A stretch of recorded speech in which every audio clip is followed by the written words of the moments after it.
Shalom, saudara yang dikasihi oleh Tuhan.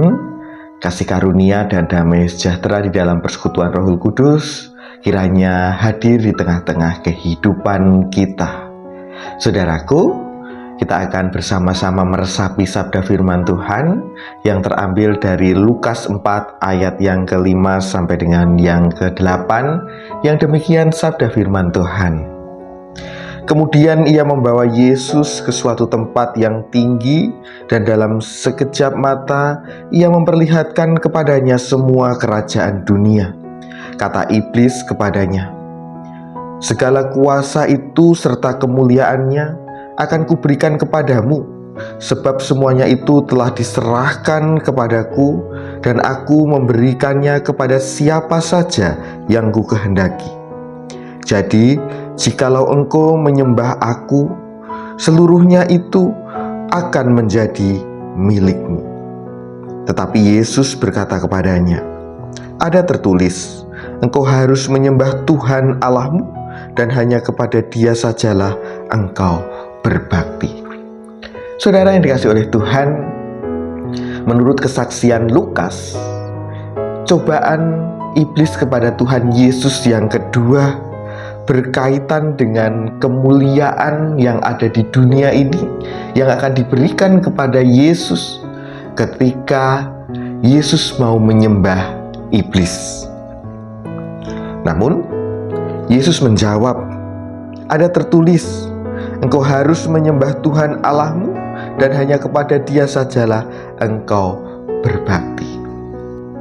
Dari cobaan iblis kepada Yesus yang kedua ini, menurut Lukas 4, ada hal yang dapat kita pelajari dalam menjalani kehidupan sebagai orang percaya, yang memang kehidupan ini tidak lepas dari cobaan, dari godaan, dan juga ujian hidup. Seringkali kita terjebak di dalam ujian hidup atau godaan untuk memiliki Allah lain, berbakti bukan hanya kepada Allah Sang Juru Selamat. Godaan-godaan itu bisa hadir membawa kita untuk berbakti kepada Allah-Allah lain, keinginan-keinginan duniawi. Tuhan menghendaki bahwa kita ketika mengikut Yesus berarti kita harus berbakti dan taat. Hanya kepada Allah saja kita menyembah. Bakti dan taat itulah yang memberikan peneguhan di tengah dunia yang penuh dengan tantangan dan godaan. Hanya kepada Allah sajalah kita hidup. Hanya kepada Allah sajalah kita menggantungkan diri. Jangan sampai dalam menjalani hidup ini keinginan-keinginan yang lainnya, keinginan-keinginan duniawi justru menjadi penghalang. Dan bahkan apa yang ada di dunia ini, kehormatan, kemuliaan yang ada di dunia, justru yang kita kejar. Kita menduakan Allah. Di sisi lain kita memiliki Allah, percaya kepada Allah, menyembah kepada Allah. Di sisi lain kita mengejar kemuliaan yang ada di dunia ini. Saudara, kita harus berbakti dan taat kepada Allah.